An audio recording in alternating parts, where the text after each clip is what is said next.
국세청은 오늘 브리핑을 통해 공정과 준법의 가치를 훼손하는 민생 탈세자에 대해 강도 높은 세무조사에 착수했다고 밝혔습니다. 자세한 내용 들어보시겠습니다. 안녕하십니까. 조사국장 오호선입니다.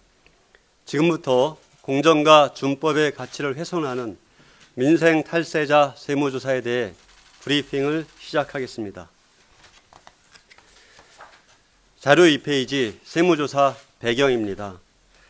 국세청은 수출 및 내수 부진으로 어려움을 겪는 중소기업과 자영업자에 대해 세정 지원을 강화하고 조사 부담도 완화하였습니다.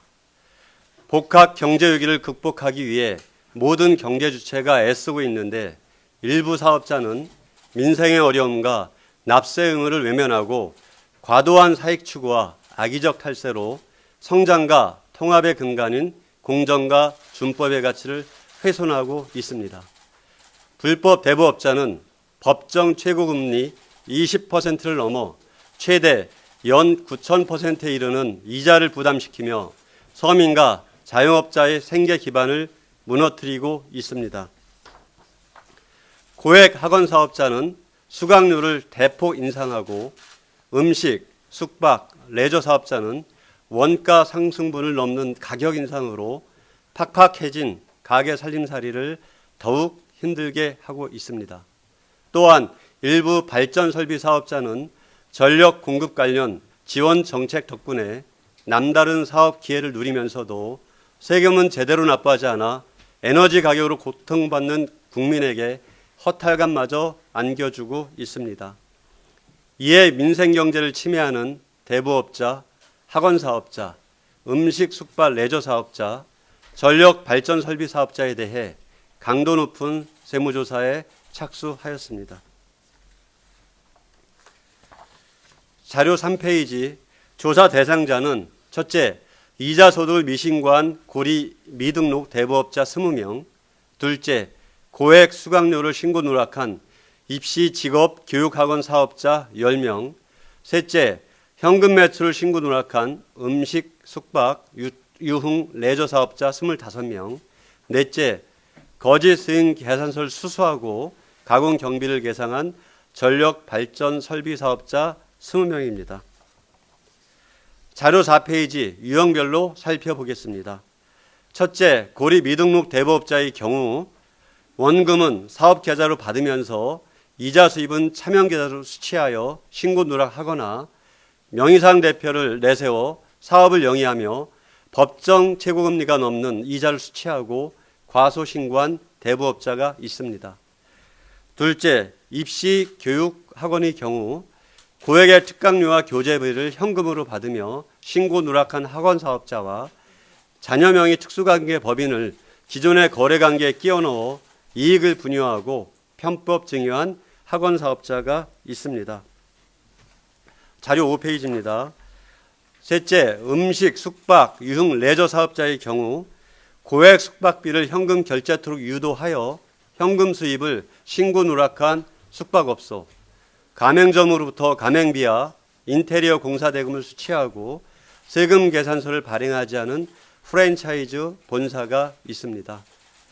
넷째, 전력 발전 설비 사업자의 경우 거래처로부터 거짓 세금 계산서를 수취하여 비용을 부풀리고 세법 질서를 훼손한 발전 설비 사업자, 실제 근무하지 않은 직원에게 가공 인건비를 지급한 전력 발전 사업자가 있습니다.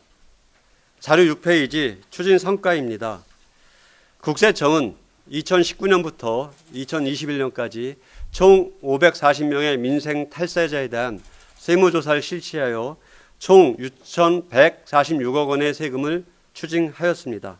수입 부분에선 현금 매출 누락이 약 71%, 비용 부분에선 가공 경비가 약 31%를 차지하였습니다.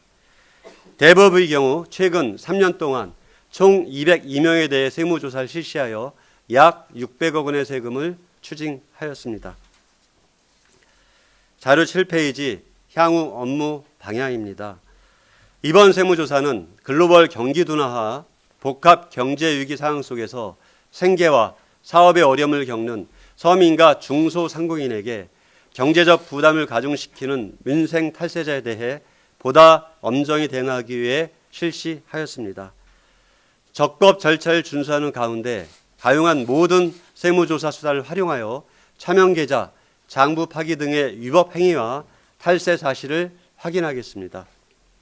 조사를 포탈하거나 세법 질서를 위반한 사실이 입증되는 경우 탈루 세금을 추징하는 것은 물론 조세범 처벌법에 따라 엄정 처리하겠습니다.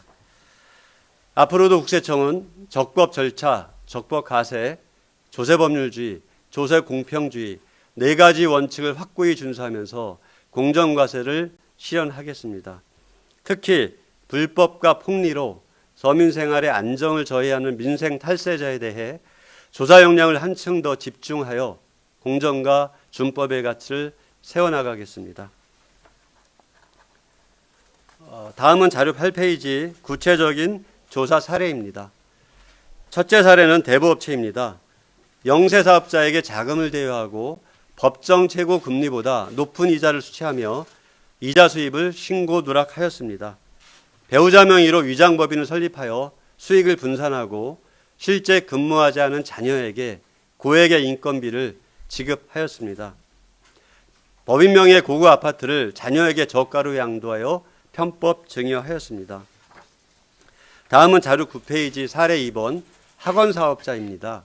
할인을 조건으로 수강료 현금 결제를 유도하고 현금 영수증은 발급하지 않으며 수입을 신고 누락하였습니다. 프로그램 개발 업체와의 거래 사이에 자녀가 주주인 특수관계법인을 끼워놓고 고가에 매입하는 방법으로 비용을 과다 계상하고 이익을 분유하여 자녀에게 편법으로 증여하였습니다. 실제 근무하지 않은 지인에게 허위 인건비를 지급하고 광고 선전비 명목으로 가공경비를 계상하며 법인세를 탈루하였습니다. 다음은 자료 10페이지 사례 3번 숙박업자입니다. 고객에게 할인을 미끼로 현금 결제를 유도하거나 차명계좌로 받은 현금 숙박료를 신고 누락하였습니다. 숙박업소를 추가로 신축하면서 자녀 명의로 사업자 등록을 하여 소득금액을 분산하고 사업소득을 편법 증여하였습니다. 사주 일가는 탈세자금으로 다수의 고가 부동산을 취득하는 한편 법인 명의 고급 자동차를 사적으로 사용하면서 호화 사치 생활을 영위하였습니다. 다음은 자료 11페이지 사례 4번 발전 설비 사업자입니다. 시공비를 대표이사 개인 계좌로 받아 신고 누락하고 실물 거래 없이 거짓 세금 계산서를 수취하여 법인세와 부가가치세를 탈루하였습니다. 법인이 개발한 상표권을 대표이사 명의로 등록하고 법인이 유상 매수하는 방법으로 법인 자금을 부당하게 유출하였습니다. 또한 가족에게 허위 인건비를 지급하고 사주 일가의 생활비를 법인 비용으로 처리하였습니다. 이상으로 간략히 브리핑을 마치겠습니다. 경청해 주셔서 감사합니다.